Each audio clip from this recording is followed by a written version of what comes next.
Nous avons eu le plaisir de parcourir votre livre, chère Marie Fauché Desjardins, Alban Berg, l'amour ou l'invention musicale. Ce livre parle d'Alban Berg, l'un des trois grands compositeurs viennois dans le courant du dodécaphonisme, inventé au début du XXe siècle par Arnold Schoenberg. Je me suis intéressée à la musique, d'Alban Berg que j'appréciais beaucoup, à la biographie, à sa biographie, qui tout de suite m'a paru, assez singulière et en m'y plongeant davantage, j'y ai trouvé énormément de choses qui m'ont passionnée et puis, il y a en effet, dans le parcours d'Alban Berg, toujours la question de l'amour qui vient comme, comme en écho avec, la création et ça, dès le tout début, hein, dès le plus jeune âge. Ça passera, notamment, avec sa rencontre avec sa femme, avec, Hélène Berg. Puis donc dans un deuxième temps de sa vie, il y a vraiment comme un tournant. Ça sera, plutôt en nouage avec, cette rencontre avec, cette autre femme, Anna Fouque, qu'il a très peu connue, qui qui a été, essentiellement sa muse, qu'il a peu connue, peu vue disons, mais à qui il a en effet beaucoup écrit et surtout, à partir de cette rencontre, il met en œuvre, quelque chose, dans sa musique, qui lui est destiné avec cette suite lyrique. Ce qui est très frappant chez Berg, je trouve, c'est qu'on a la sensation à l'écoute, avec ces grands intervalles étirés, de quelque chose qui est extrêmement lyrique, mais c'est comme s'il avait enlevé, il y av il c'est détaché, il y enlève ce qui autrefois reposait sur la tonalité, quoi. Le romantisme tonal, Mm, hyper expressif, mm. ne repose plus sur les principes, d'attraction, c'est, au fond, moi, ça m'évoque, il vise quelque chose de la jouissance pure Ouais. et Mm. qui pour lui se loge, oui, du côté de cette hyper expressivité. C'est une œuvre à écouter en entier, c'est assez court en plus, mais à écouter en entier parce qu'on rentre dans un langage, on finit vraiment par être dans le langage progressivement. Je trouve que, une deuxième écoute, permet pour le coup assez rapidement de saisir un univers débordant d'invention, de vivacité, il se passe énormément de choses, ça s'arrête jamais. Enfin, c'est tout le temps cette crête, tout le temps sur une crête quand même, hein, entre, ne pas être, enfin, diriger quelque chose de ce qui le déborde.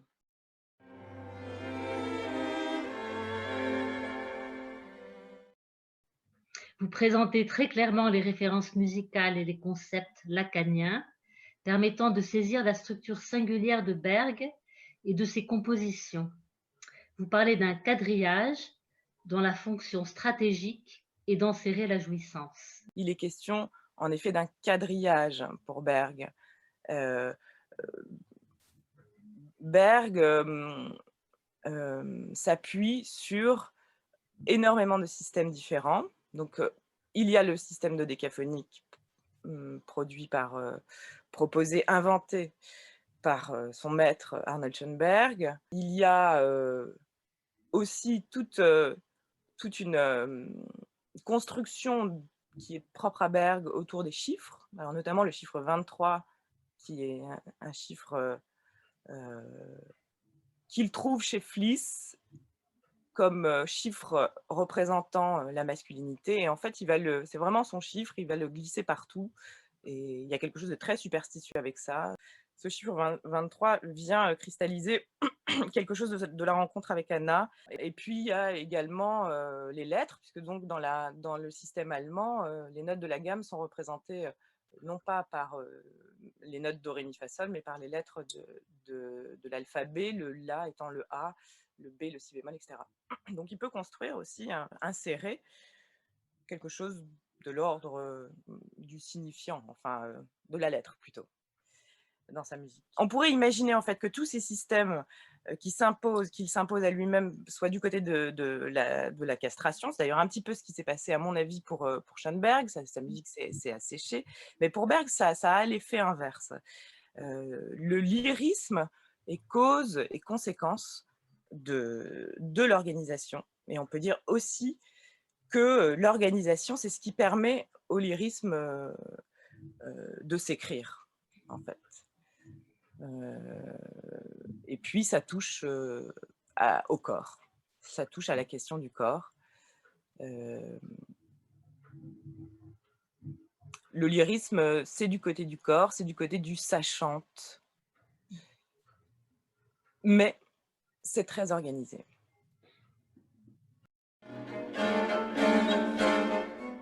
Je me demandais finalement si cette lettre d'amour, enfin cette suite lyrique, est-ce que ça permettait de faire bord, mais dans le sens où est-ce que ça pourrait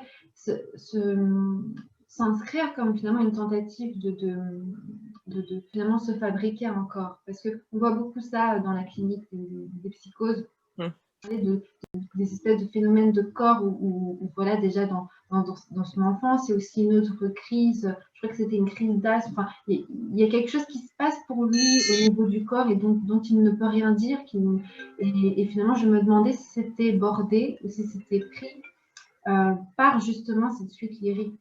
Vous avez tout à fait raison. Au-delà même de la suite lyrique, c'est vraiment l'objet c'est vraiment la fonction de la composition, de l'écriture. Je pense, dans la vie de Berg, en effet, il y a ce corps énigmatique qui se manifeste très régulièrement, voire toute sa vie, depuis l'enfance, quand il perd connaissance, les crises d'asthme, toutes sortes de phobies. Il a des traitements médicamenteux très lourds.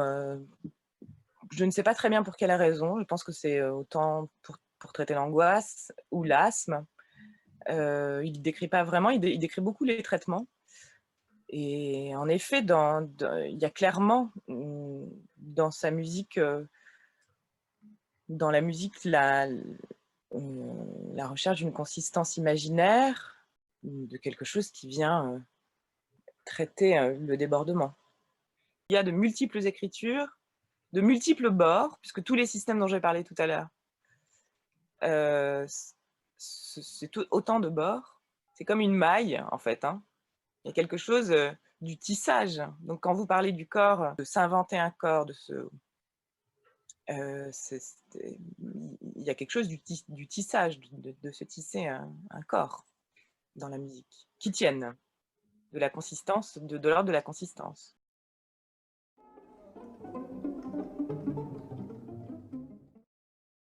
Mais finalement, lui, Berg, il aime seul, et cet amour, il s'en fait l'auteur, puisqu'on retrouve beaucoup ça dans ses lettres. Anna, il lui décrit beaucoup la façon dont il aime, dont il est amant. De l'intrusion à l'invention, la musique pour le sujet Berg passe de l'un à l'autre, mais sous le signe de l'amour. Est-ce qu'on pourrait dire que la musique de Berg se frotte à la langue en un seul mot, puisque, comme vous dites, sa mère adorait la musique? Il me semble que ce qui peut éclairer la question de la langue pour Berg, ça serait d'abord en pensant à sa façon si singulière qu'il a de se vouer à l'autre, de se vouer au bout de langue, on pourrait dire, sa façon qu'il a de disparaître pour l'autre. Il écrit à sa femme, à Hélène, en 1909. Donc il est tout jeune. Je ressens comme s'il s'agissait d'une autre personne qui exécuterait toutes les actions externes, comme respirer, manger, se déplacer, penser, lire, composer, dessiner, voir et écouter. Toutes ces choses n'ont lieu qu'à travers toi. Je commence à me demander si j'existe vraiment ou si je ne suis pas une simple créature de ton imagination. Ça va même jusqu'à considérer qu'il n'est pas l'auteur de sa musique, mais que c'est, en l'occurrence, il l'écrit au sujet d'Hélène, qu'elle compose à travers lui. Il s'exécute finalement, il n'est qu'un exécutant, il s'exécute. Donc d'un côté, je dirais, il se voue à la langue, en un seul mot, et de l'autre, il traite cela avec sa musique, avec l'écriture, avec les règles qu'il s'impose. Peut-être que le final de la suite lyrique sublime avec l'insertion du poème de Baudelaire traduit par Stéphane Georg. Ça, c'est pour lui, évidemment, parce qu'on ne l'entend pas. En tout cas, il a travaillé sur la traduction du poème de Baudelaire, De Profundis Clamavi. C'est à mon avis, un bel exemple, peut-être, d'un travail sur la langue. Il traduit au fil d'une mélodie qui est incorporée, qui passe d'un pupitre à l'autre, à partir de la prosodie du poème. C'est une sorte de sublimation du phonème. On pourrait dire qu'il y a deux versions ici de la jouissance. L'une qui se voue à la langue de façon très extrême, et l'autre qui tricote le secret sur la langue.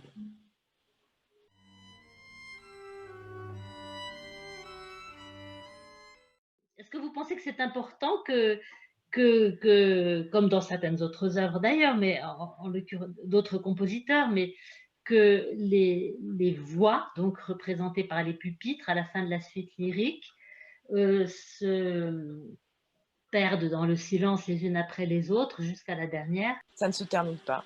Mais si ça doit se terminer, il faut que ça se termine sur le F d'Anna Fuchs.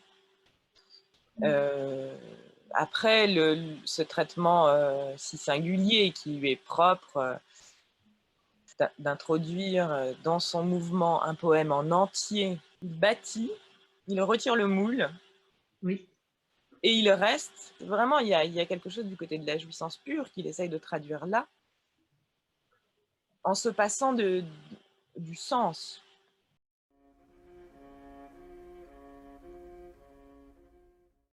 Donc là, il écrit en 1931, donc ça fait déjà un petit moment, c'est 4 ans avant sa mort, et ça fait 8 ans qu'il a rencontré Anna Fuchs. Il lui écrit « Un sentiment qui ne trouve sa mesure que dans l'éternité ne saurait avoir de fin. Et cela n'arrivera pas, tu dois me croire. Et même si des mois et des années passaient, sans que nous puissions nous voir, sans que tu aies de mes nouvelles, en dehors de misérables lettres, comme celles que je suis en train d'écrire. » Il parle d'éternité. C'est vraiment, ça lui permet ça lui permet d'entretenir quelque chose du côté de l'éternité, cette invention. On voit bien quand même, à la lecture de ces lettres, on voit bien à quel point c'est de la souffrance, beaucoup de souffrance quand même. Cet amour, ces amours, enfin, que ce soit avec Hélène d'abord, et ce silence qui lui est si insupportable, qui est si vertigineux pour lui. Et puis de l'autre côté, avec Anna, avec... eh ben justement, là c'est son silence à elle qui convoque. Ouais. Là, il trouve une solution. Mais bon, c'est assez provisoire. Hein. Il a quand même beaucoup souffert, malgré tout. Et il est mort jeune, à 50 ans.